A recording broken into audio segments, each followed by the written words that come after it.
ನೆನಪಾಡ್ಕೊಡ್ತಿದ್ದೀನಿ. ಭಿಕ್ಷೆ ಬೇಡ್ತಿದ್ದಂಥ ಆ ಗಾಯಕಿ ರಾನು ಮಂಡಲ್ ಸ್ಟಾರ್ ಸಿಂಗರ್ ಆದರು. ಕೋಲೆ ಬಸವನ ಜೊತೆ ಭಿಕ್ಷೆ ಬೇಡ್ತಿದ್ದ ವ್ಯಕ್ತಿಗೂ ಕೂಡ ಈಗ ಅದೇ ಅದೃಷ್ಟ ಕುಲಾಯಿಸಿದೆ. ಸಂಗೀತ ಸಾಧಕನಿಗೆ ನೆರವಾಯಿತು ನ್ಯೂಸ್ 18 ಕನ್ನಡ ಬ್ರೇಕಿಂಗ್ ನ್ಯೂಸ್.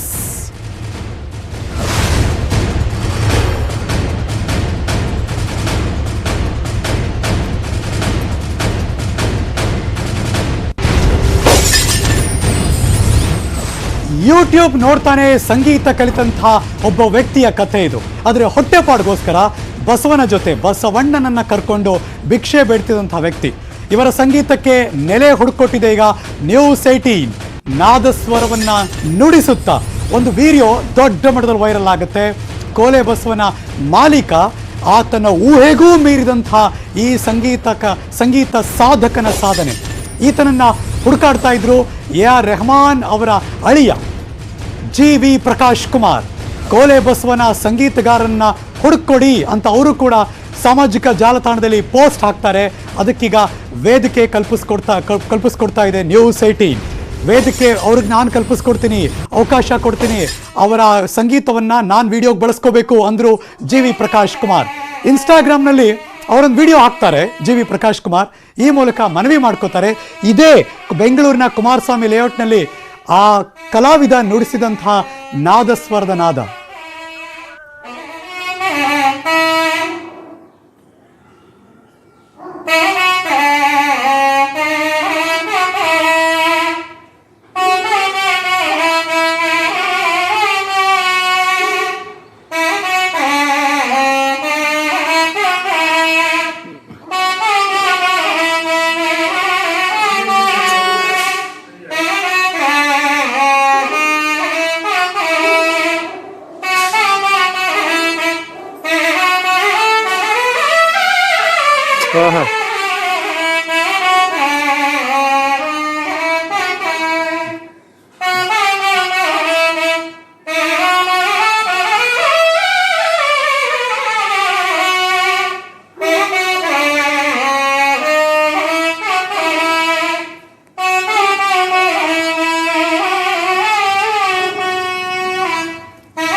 ಇದನ್ನು ನುಡಿಸಿ ಎಲ್ಲ ಕಡೆ ವೈರಲ್ ಆದಾಗ ಕರ್ನಾಟಕ ಕಲಾವಿದರ ಸಂಘ, ಕರ್ನಾಟಕ ಆರ್ಟಿಸ್ಟ್ ಅಸೋಸಿಯೇಷನ್ ಇವರೆಲ್ಲಿದ್ದಾರೆ ಅಂತ ಫೈನಲಿ ಹುಡುಕಿದ್ರು. ಅದಾದ್ಮೇಲೆ ನಮ್ಮ ಕಿವಿಗೆ ಬಿತ್ತು ನ್ಯೂಸ್ 18 ಕನ್ನಡ ಟೀಮ್. ನಿನ್ನೆ ನಾನೇ ಖುದ್ದು ಹೋಗಿದ್ದೆ ಈ ಕಲಾವಿದನನ್ನು ಭೇಟಿ ಮಾಡೋದಕ್ಕೆ. ನಾರಾಯಣ್ ಪೋಲಿ ಬೋಯೇನೆ ಅಂತ ಅವರ ಹೆಸರು. AR ರೆಹಮಾನ್ ಅವರ ತಂಗಿ ಮಗ. ತಮಿಳು ಸಿನಿಮಾ ರಂಗದ ಒಬ್ಬ ಪ್ರಸಿದ್ಧ ನಿರ್ದೇಶಕನ ಕಣ್ಣಿಗೆ ಕೂಡ ಬಿದ್ದರು. ನಿನ್ನೆ ನಾನು ಇವರ ಇಸ್ಕಾನ್ ಗುಡ್ಡದಲ್ಲಿರುವಂಥ ಇವರ ಪುಟಾಣಿ ಗುಡಿಸಲು ಮನೆಗೆ ಹೋಗಿ ಆತ ಆ ಕ್ಷಣ ನುಡಿಸಿದ್ರಲ್ಲ, ಅದ್ಭುತ. ನ್ಯೂಸ್ 18 ಕನ್ನಡದ ಕ್ಯಾಮ್ರಾಗೆ ಅವರು ನುಡಿಸೋಂಥ ಒಂದು ಸಣ್ಣ ಝಲಕ್ ತೋರಿಸ್ತೀನಿ, ನೀವು ನೋಡ್ಬಿಡಿ.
ಈ ವಿಡಿಯೋ ಎಲ್ಲ ಕಡೆ ವೈರಲ್ ಆಗುತ್ತೆ. ಪ್ರಸಿದ್ಧ ಸಂಗೀತ ನಿರ್ದೇಶಕ AR ರೆಹಮಾನ್ ಅವರ ತಂಗಿ ಮಗ, ತಮಿಳು ಸಿನಿಮಾ ರಂಗದಲ್ಲಿ ಸಾಕಷ್ಟು ಹಿಟ್ ಸಂಗೀತವನ್ನು ಕೊಟ್ಟಿರುವ ಮ್ಯೂಸಿಕ್ ಡೈರೆಕ್ಟರ್, ಅವ್ರದ್ದೇ ಕೂಡ ಬ್ಯಾಂಡ್ ಇದೆ.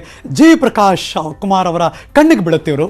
ಇತ್ತೀಚೆಗೆ ತೆರೆಕಂಡಂಥ ತಲೈವಿ, ಸೂಪರ್ ಹಿಟ್ ಆಗಿರುವಂಥ ಉಲ್ಲಾಸಂಗ, ಉತ್ಸಾಹಂಗ, ತಾಂಡವಂ, ಡಾರ್ಲಿಂಗ್ ಸೇರಿದಂತೆ 50ಕ್ಕೂ ಹೆಚ್ಚು ಸಿನಿಮಾಗಳಿಗೆ ಸಂಗೀತ ಕೊಟ್ಟಿರುವ AR ರೆಹಮಾನ್ ಅವರ ತಂಗಿ ಮಗ GV ಪ್ರಕಾಶ್ ಕುಮಾರ್ ಇವರನ್ನ ಹುಡುಕೊಡಿ ಅಂತ ಮ್ಯೂಸಿಕ್ ರೆಕಾರ್ಡಿಂಗ್ ಬಳಸ್ಕೊಳ್ತೀವಿ ನಾವು. ಈ ಸಂಗೀತದಲ್ಲಿ ಇವರಿಗೆ ಟ್ಯಾಲೆಂಟ್ ಇದೆ, ಜೊತೆಗೆ ನಿಪುಣತೆ ಇದೆ, ಎರಡೂ ಇದೆ ಇವ್ರ ಹತ್ರ ಅಂತ ಅವರೊಂದು ಇನ್ಸ್ಟಾಗ್ರಾಮಲ್ಲಿ ಪೋಸ್ಟ್ ಹಾಕ್ತಾರೆ. ಆ ಟ್ಯಾಲೆಂಟ್ಗೆ ನನ್ನ ನಮನಗಳು ಅಂತ ಕೂಡ ಒಂದು ಸೆಲ್ಯೂಟ್ ಮಾಡ್ತಾರೆ ಇನ್ಸ್ಟಾಗ್ರಾಮ್ನಲ್ಲಿ. ಅದನ್ನು ಕೂಡ ನಾವು ನಿಮಗೆ ತೋರಿಸ್ತಾ ಇದ್ದೀವಿ. ಇದು ಸೋಷಿಯಲ್ ಮೀಡಿಯಾ ಯಾವಾಗಲೂ ಹಾಗೆ ಹಿಂಗೆ ಅಂತ ಮಾತಾಡ್ತೀವಿ, ಅದೇ ಸಾಮಾಜಿಕ ಜಾಲತಾಣಕ್ಕಿರುವಂಥ ಶಕ್ತಿ ನೋಡಿ ಹೇಗಿದೆ ಅಂತ. ಇದೇ ನಾರಾಯಣ್ ಪೋಲಿಬೋಯಾರ್ ಪತ್ತೆಗಿಳಿತು ನ್ಯೂಸ್ 18 ತಂಡ. ಇವರನ್ನ ಹುಡುಕೊಡಿ ಅಂತ ಇನ್ಸ್ಟಾಗ್ರಾಮ್ನಲ್ಲಿ ಪೋಸ್ಟ್ ಹಾಕಿದ್ರು. ಅವರು ಕೂಡ ನ್ಯೂಸ್ 18 ತಂಡ ಕನ್ನಡಕ್ಕೆ ಸಿಕ್ತು ನಾದಸ್ವರ ನಾರಾಯಣ್ ಅವರ ಮಾಹಿತಿ. Breaking news.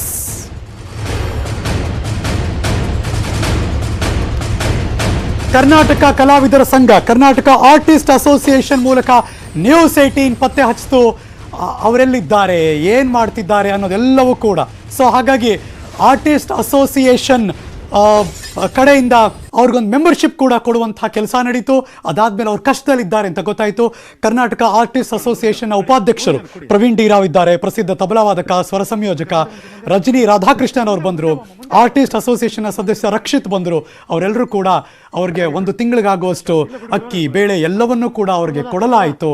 ಬಿಕಾಸ್ ಇಷ್ಟೆಲ್ಲ ಕಷ್ಟಪಟ್ಟು ಕೆಲಸ ಮಾಡ್ತಿದ್ದಾರೆ, ಅವ್ರಿಗೊಂದು ಗೌರವ ಈ ಮೂಲಕ ಕೊಡಬೇಕು ಅಂತ ಗೌರವ ಸದಸ್ಯತ್ವವನ್ನು ಕೊಟ್ಟು ಅವ್ರಿಗಾಗುವಷ್ಟು ದಿನಸಿಯನ್ನು ಕೂಡ ಈ ಮೂಲಕ ಕೊಟ್ಟಿದ್ದಾರೆ. ಪ್ರಸಿದ್ಧ ಏನೋ ಆರ್ಟಿಸ್ಟ್ ಅಸೋಸಿಯೇಷನ್ನ ನಿರ್ದೇಶಕರಲ್ಲಿದ್ದಾರೆ ಅವರ ಇಡೀ ಟೀಮ್ನವರು. 3 ಜನ ಕೊಡಿ ಅಷ್ಟೇ. ಅವಕಾಶಗಳ ಲಾಕ್ಡೌನು, ಇನ್ನೊಂದು ಗುರುಗಳ ಲಾಕ್ಡೌನು. ಸೊ ಯಾರು ಸಿಗದೆ ಅವ್ರಿಗೊಂದು ಆಸೆ ಇದೆ, ಒಂದು ಪ್ಯಾಷನ್ ಇಂದ ಹೇಗೋ ಮಾಡಿ ಯೂಟ್ಯೂಬ್ ನಲ್ಲಿ ಕೂತ್ಕೊಂಡು ಕೇಳಿ ಕಲ್ತು ಈ ಮಟ್ಟಿಗೆ ಅಂದ್ರೆ ಆ ಭಾವ ಗೊತ್ತಾಗುತ್ತೆ. ಯಾಕೆಂದ್ರೆ ತಾಳಕ್ ಸರಿಯಾಗಿ ಕೆಲವು ಕಡೆ ಬರ್ತಾ ಇಲ್ಲ, ಕೆಲವು ರಾಗದ ಕಡೆ ಅದು ಏನೇ ಇದ್ರು ಕೂಡ ಆ ಭಾವ ಅವರು ಸ್ವಂತವಾಗಿ ಸ್ವತಃ ಅವರೇ ಕೂತ್ ಕೇಳಿ ಕಲ್ತಿರೋದಂದ್ರೆ ಬಹಳ ದೊಡ್ಡ ವಿಷಯ ಅಂತ ಅನ್ಸುತ್ತೆ. ನಾವು ಏನು ಕಷ್ಟಪಡ್ತಿದೀವೋ ಅದೆಲ್ಲ ಕಷ್ಟವೇ ಅಲ್ಲ ಅಂತ ಗೊತ್ತಾಗ್ತಾ ಹೋಗುತ್ತೆ. ಇಂಥವ್ರು ಇದು ನಾನು ಚಿಕ್ಕ ವಯಸ್ಸಿಂದ ನೋಡ್ಕೊಂಡ್ ಬಂದಿರೋದೆ. ಯಾಕೆ ನಮ್ಮನೆ ಮುಂದೆನೂ ಹೋಗ್ತಾ ಇರ್ತಾರೆ, ಎಲ್ಲ ಕಡೆ ಹೋಗ್ತಾ ಇರ್ತಾರೆ. ಈ ತರ ಹಲವಾರು ಜನ ಇದ್ದಾರೆ. ಇದು ನಾವು ಏನೋ ಒಂದು ಅನಿರೀಕ್ಷಿತವಾಗಿ ಒಬ್ರು ಸಿಕ್ಕಿದ್ರು, ನಮ್ಗೆ ರಕ್ಷಿತ್ ಮುಖಾಂತರ ಪರಿಚಯ ಆಯ್ತು. ರಕ್ಷಿತ್ ನಮ್ಗೆಲ್ಲ ಒಂದು ಮೆಸೇಜ್ ಹಾಕ್ಬಿಟ್ಟು ಈ ತರ ಇದಾರೆ, ಇವ್ರನ್ನ ನಾವು ಮೆಂಬರ್ ಮಾಡ್ಕೋಬಹುದು ಅಂದ್ರೆ ಖಂಡಿತವಾಗಿ ಅವ್ರಿಗೋಸ್ಕರ ನಾವು ಮಾಡಬೇಕಾಗಿರೋದು ಅಂತ ನಾವು ಅನ್ಕೊಂಡು ನಮ್ಮ ಮೆಂಬರ್ಶಿಪ್ ನಲ್ಲಿ ಇವತ್ತು ನೆಕ್ಸ್ಟ್ ಮುಂದಿನ ತಿಂಗಳಿಂದ ಪ್ರತಿ ಮೆಂಬರ್ಗೂ ಮ್ಯಾಂಡೇಟರಿ ಆಗಿ ಅವ್ರಿಗೆ ಪರ್ಸನಲ್ ಆಕ್ಸಿಡೆಂಟ್ ರಿಲೀಫ್ ಕೊಡಬೇಕು ಅಂತ 1-2 ಲಕ್ಷ ಕೊಡಬೇಕು ಅಂತ ಯೋಚನೆ ಮಾಡಿದ್ವಿ. ಆ ರಿಲೀಫ್ ನ ಪ್ರೀಮಿಯಂ ನ ನಾವು ಕಂಪನಿ ಅಂದ್ರೆ ನಮ್ಮ ಅಸೋಸಿಯೇಷನ್ ಕಡೆಯಿಂದ ಕಟ್ತೀವಿ. ಅದು ಅವ್ರಿಗೆ ಕರ್ನಾಟಕ ಕಲಾವಿದರ ಸಂಘದ ಗೌರವ ಸದಸ್ಯತ್ವ ಮತ್ತು ಅವ್ರಿಗೆ ಏನೇನು ಸಿಗುತ್ತೆ ಸವಲತ್ತುಗಳು ಎಲ್ಲವನ್ನೂ ಕೊಡ್ತೀವಿ ಅಂದರು ಕರ್ನಾಟಕ ಆರ್ಟಿಸ್ಟ್ ಅಸೋಸಿಯೇಷನ್ ಅವರು. ಮೀನ್ವೈಲ್ ನಾನಲ್ಲಿ ಹೋಗಿ ಅವ್ರ ಜೊತೆ ಮಾತಾಡಿಸ್ದೆ ಕೂಡ ಇದೇ ಕಲಾವಿದ ನಾರಾಯಣ್ ಪೋಲಿಬೋಯಾರ್. ಅವ್ರೇನು ಹೇಳಿದ್ರು, ಚೆನ್ನೈಯಿಂದ ಹೇಗೆ ಫೋನ್ ಬಂತು, ಹೇಗಿದ್ದಾರವರು, ನೀವು ಒಂದು ಸಣ್ಣ ಜಲಕ್ಕೆ ಕೇಳಿಸ್ಕೊಡಿ. ಎಲ್ಲಿಯವ್ರು ನೀವು? ನಮ್ದು ಆಂಧ್ರ ಬಂದು ಸರ್. ಆಂಧ್ರ. ಓಕೆ. ಎಷ್ಟು ವರ್ಷದಿಂದ ಬೆಂಗಳೂರಲ್ಲಿದ್ದೀರಿ? ಬೆಂಗಳೂರಲ್ಲಿ ಒಂದು 30 ವರ್ಷ ಇದ್ದೀವಿ. 30 ವರ್ಷ. ಏನ್ ನಿಮ್ ಕಾಯಕ ಏನು, ನಿಮ್ ಕೆಲಸ ಏನು? ನಮ್ ಕೆಲಸ ಇದೆ ಸರ್. ಮಿಕ್ತ ಟೈಮ್ ನಲ್ಲಿ, ಮಾಮೂಲಿ ಟೈಮ್ ನಲ್ಲಿ ಯಾರನ್ನ ಮದುವೆ ಕರೆದ್ರೆ ಮದುವೆಗೆ, ಇಲ್ಲ ಗುರುಪ್ರವೇಶಕ್ಕೆ ಯಾರ ಕರೆದ್ರೆ ಗುರುಪ್ರವೇಶಕ್ಕೆ ಹೋಗ್ತೀವಿ ಬಸವ ಹಿಡ್ಕೊಂಡು. ಓಕೆ. ಮಿಕ್ತ ಟೈಮ್ ನಲ್ಲಿ ಖಾಲಿ ಇರೋದು ಯಾಕಂತ ತಿನ್ನೋಕೆ ಇಲ್ದದ ಮೇಲೆ ಬಸವನ್ನ ಹಿಡ್ಕೊಂಡು ಓಡಾಡೋದು ಬರ್ತೀವಿ. ಓಕೆ. ಮೊನ್ನೆ ನೀವು ಆಡಿಸಿದಳೆ ಶೋಧೆ ಜಗದೋದ್ಧಾರ ಅಂತ ನುಡಿಸಿದ್ರಿ. ಹೆಂಗೆ ಸಂಗೀತ ಎಲ್ಲಿ ಕಲ್ತ್ರಿ ನೀವು? ಸಂಗೀತ ಏನು ಕಲ್ತಿಲ್ಲ ಸರ್, ಅದು ಮಾಮೂಲಿಯಾಗಿ ಯೂಟ್ಯೂಬ್ ನಲ್ಲಿ ನೋಡ್ಬಿಟ್ಟು ಕಲ್ತಿರೋದು. ಓಹೋ, ನೋಡಿ ಯೂಟ್ಯೂಬ್ ಬರೀ ನಮ್ಗಷ್ಟೇ ಅಕ್ಸೆಸ್ ಅಲ್ಲ, ಅವರು ಅಕ್ಸೆಸ್ ಮಾಡ್ತಾರೆ. ಅದ್ರ ಕಲ್ತ್ಕೊಳ್ಬೇಕು ಅನ್ನೋ ಆಸೆ. ಯಾರು ಗುರು ಇಲ್ಲ, ಆದ್ರೆ ಅದನ್ನ ಪ್ರಾಕ್ಟೀಸ್ ಮಾಡಿ ಅಭ್ಯಾಸ ಮಾಡಿ ಕಲ್ತಿರುವಂತ ಒಬ್ಬ ಕಲಾವಿದ. ನಿಮ್ಗೆ ಅದು ಸಂಗೀತದ ಜ್ಞಾನ ಹೇಗ್ ಬರುತ್ತೆ? ರಾಗ, ತಾಳ, ಸ್ವರ ಎಲ್ಲ ಹೇಗ್ ಬರುತ್ತೆ? ಬರುತ್ತಂದ್ರೆ ಸರ್ ಅದು ಹೇಳಕ್ಕಾಗಲ್ಲ, ಹಿಂಗಂತ ಹೇಳ್ಬೇಕು. ಕಲಿಬೇಕಂತ ಇಂಟ್ರೆಸ್ಟ್ ಇದೆ. ಓಕೆ.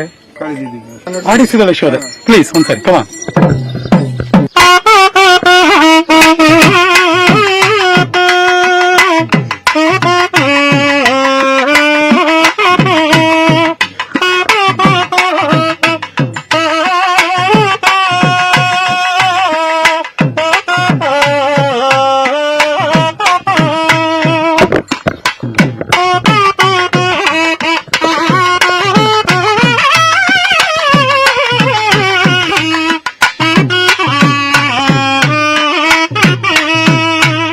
ವಾವ್. ಇದೇ ನಾದಸ್ವರದ ಗಾನವನ್ನ ನಿರ್ಜನವಾದಂತಹ ಬೆಂಗಳೂರಿನ ಏರಿಯಾದಲ್ಲಿ ಮನೆ ಮುಂದೆ ಹೋಗಿ ನಮಗೇನಾದ್ರೂ ಊಟ ಸಿಗುತ್ತೆ, ನಮಗೇನಾದ್ರೂ ದಾನ ಸಿಗುತ್ತೆ ಅಂತ ನಾರಾಯಣ್ ಅವ್ರು ಹೋಗಿದ್ರು. ಆ ಇಡೀ ವಿಡಿಯೋ ನಾನು ಇನ್ಸ್ಟಾಗ್ರಾಮ್ ಅಲ್ಲಿ ಪೋಸ್ಟ್ ಮಾಡಿದಾಗ ಅಫ್ಕೋರ್ಸ್ ಮನೆಯಿಂದ ಯಾರು ಹೊರಗೆ ಬರಲಿಲ್ಲ ನಿಜ. ಆಮೇಲೆ ಏನಾಯ್ತು ಅಂತ ನಾನು ಅವ್ರನ್ನೇ ಮಾತಾಡಿಸ್ತೀನಿ. ನಾರಾಯಣ್ ಹೋದ್ರಿ ಮನೆ ಹತ್ರ, ಮನೆಯಿಂದ ಯಾರು ಹೊರಗೆ ಬರ್ಲಿಲ್ವಾ? ಬಂದಿದ್ರು ಸರ್. ಆಮೇಲೆ ಬಂದ್ರ? ಆಮೇಲೆ ಬಂದು ಕೀರ್ತನೆ ನುಡಿಸ್ಬಿಟ್ಟು ಮೇಲೆ ಬಂದ್ಬಿಟ್ಟು 100 ರೂಪಾಯಿ ಕೊಟ್ರು. 100 ರೂಪಾಯಿ ಕೊಟ್ಟೋದ್ರು. ಸೊ ಈಗ ಬೇರೆ ಬೇರೆ ಕಡೆ ಎಲ್ಲ ಹೋದ್ರೆ ಚೆನ್ನಾಗಿ ಕಲೆಕ್ಷನ್ ಆಗುತ್ತಾ ಅಂದ್ರೆ ಚೆನ್ನಾಗಿ ಕೊಡ್ತಾರಾ ನಿಮ್ಗೆ? ಅಂದ್ರೆ ಬೇರೆ ಬೇರೆ ಗೊತ್ತಿರೋರು, ಇದು ಸಂಗೀತ ಗೊತ್ತಿರೋರು ಕೊಡ್ತಾರೆ ಸರ್. ಸಂಗೀತ ಗೊತ್ತಿಲ್ಲ ಏನೋ ಸುಮ್ನೆ ಬಯ್ಯೋ ಅಂತ ಬಡ್ಕೊಂತೀವಿ ಇಲ್ಲಿ ಮನೆ ಮುಂದೆ, ಹೋಗೋ ಆ ಕಡೆ ಅಂತಾರೆ. ಎಲ್ಲಾರು ಕೊಡಲ್ಲ, ಒಬ್ಬೊಬ್ರು ಕೊಡ್ತಾರೆ. ಒಬ್ಬೊಬ್ರು 1 5 10 2 ರೂಪಾಯಿ 3 ರೂಪಾಯಿ ಎಷ್ಟು ಕೊಟ್ಟಿದ್ರು ತಗೊಂತೀವಿ. ಬಟ್ ಈ ಲಾಕ್ ಡೌನ್ ಅಲ್ಲಿ ಇದರಿಂದನೇ ಜೀವನನಾ? ಇದ್ರಿಂದನೇ ಸಹ, ಇದ್ರ ಬಿಟ್ರೆ ಏನು ಇಲ್ಲ. ಯಾರು ಕೊಡೋರು ಯಾರು ಇದಾರೆ? ಯಾರು ಇಲ್ಲ. ಇದು ಇಟ್ಕೊಂಡು ಹೋದ್ರೆ ಅದಕ್ಕೆ ನಾನು ಒಂದ್ ಸ್ವಲ್ಪ ಊಟಕ್ಕೆ ಅದಕ್ಕೆ ಹುಲ್ಲು ಬೇಕು, ಬೂಸ ಹಾಕ್ತಿವಿ. ಅದಕ್ಕೆ ಬೂಸಾಗೆ ಹುಲ್ಲಿಗೆ ನಮಗೆ ಅದ್ರಲ್ಲಿ ಸಿಕ್ಕಿದ್ರು ಮಿಕ್ಕಿದ್ರಲ್ಲಿ ನಾವು ತಿನ್ನೋದು. ಏನ್ ಬೇಕು ಈಗ ನಿಮ್ಗೆ ಬಂದು ಏನ್ ಬೇಕು ನಾರಾಯಣ ಅವ್ರು ನಿಮ್ಗೆ ಅಂದ್ರೆ ಏನ್ ಕೇಳ್ತೀರಾ? ನಮ್ಗೆ ಏನ್ ಬೇಕಂದ್ರೆ ನಮ್ಗೆ ಊಟ ತಿಂಡಿ, ಅದಕ್ಕೆ ಬಸವನಿಗೆ ಹುಲ್ಲು ಬೂಸ ಅದೆಲ್ಲ ತಗೊಂಡು. ಇವ್ರು ಯಾರು ಅಂತ ಕಂಡುಹಿಡಿಯೋದ್ರಲ್ಲಿ ಕರ್ನಾಟಕ ಕಲಾವಿದರ ಸಂಘ, ಕರ್ನಾಟಕ ಆರ್ಟಿಸ್ಟ್ ಅಸೋಸಿಯೇಷನ್ ಅಂತ ಒಂದು ಸಂಘ ಇದೆ. ಅದರಲ್ಲಿ ಬಹಳ ಪ್ರಸಿದ್ಧವಾದಂತಹ ಕಲಾವಿದರು ಇದ್ದಾರೆ. ಪ್ರವೀಣ್ ಡಿ ರಾವ್, ರಜನಿ ರಾಧಾಕೃಷ್ಣನ್, ರಕ್ಷಿತ್, ಹೀಗೆ ಹಲವಾರು ಜನರಿದ್ದಾರೆ. ಆ ರಕ್ಷಿತ್ ಅನ್ನೋ ಹುಡುಗ ಇವ್ರು ಯಾರು ಏನು ಅಂತ ಹುಡುಕಿದ್ರು, ಅವರಿಂದ ಮಾಹಿತಿ ತಗೊಂಡ್ರು. ಹಾಗಾಗಿ ನ್ಯೂಸ್ 18 ನಾನು ಇಡೀ ಟೀಮ್ ಇಲ್ಲಿ ಬಂದು ಅವ್ರ ಜೊತೆ ಶೂಟ್ ಮಾಡೋಂಗಾಯ್ತು.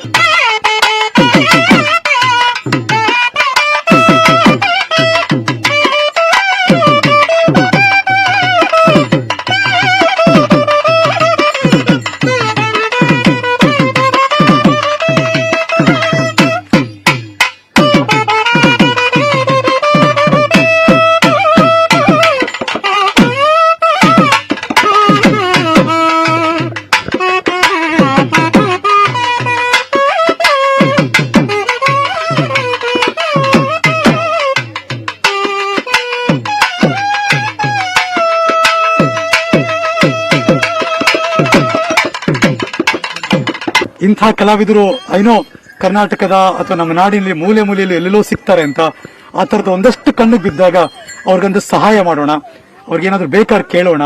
ಅವರ ಸಂಗೀತ ಎಲ್ಲೋ ಒಂದ್ ಕಡೆ ಮರೆಮಾಚಿ ಹೋಗ್ಬಿಡ್ಬಾರ್ದು, ಒಂದಷ್ಟು ಪ್ರಜ್ವಲಿಸಬೇಕು, ಬೇರೆಯವ್ರಿಗೂ ಅದು ಕೇಳೋ ಹಾಗಾಗಬೇಕು. ಈ ಸ್ಪೆಷಲ್ ಎಪಿಸೋಡ್ ನಿಮ್ಗೋಸ್ಕರ ನ್ಯೂಸ್ 18 ಕನ್ನಡದಲ್ಲಿ. ಮತ್ತೆ ಸಿಗ್ತೀನಿ ಮುಂದಿನ ಶೋನಲ್ಲಿ. ಅದ್ರ ಪಕ್ಕಾ ನ್ಯೂಸ್ಗೆ ನೀವು ಯಾವಾಗ್ಲೂ ನೋಡ್ತಾ ಇರಿ ನ್ಯೂಸ್ 18 ಕನ್ನಡ. ಜಾಲ ನಮ್ಮದು, ಬಲ ನಿಮ್ಮದು.